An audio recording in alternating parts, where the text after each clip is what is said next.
February 17th, 2020 was the date that we adopted Bisquit. We immediately fell in love with him. Bisquit had some challenges that would come with him, however. First, some background. Bisquit was found wandering the streets of Winnipeg and was picked up by Animal Services, which is Winnipeg's equivalent of the dog catcher.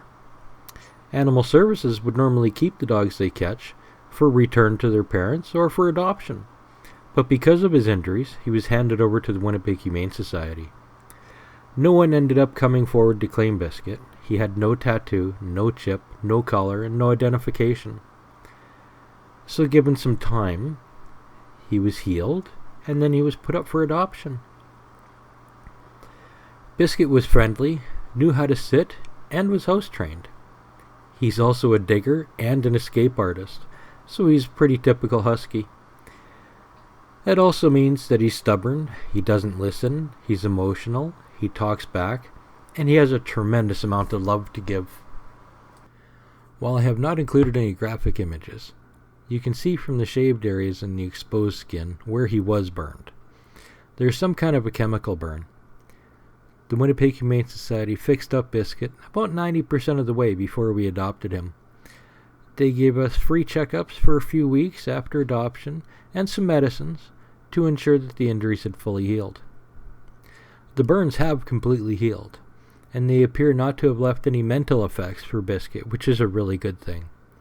The challenge we do have is that he has a number of bald spots where his fur will just never grow. The burns were so intense that they killed the hair follicles.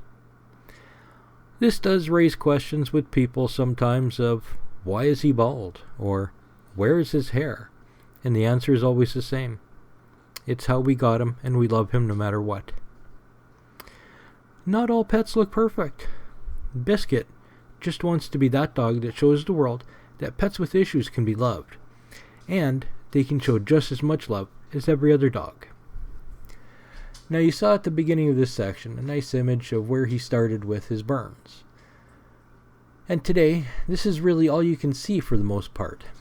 Most of the burns are well hidden by his harness or by his hair, and this is typically all that people can see now. Bisquit tested positive for Lyme disease when we adopted him.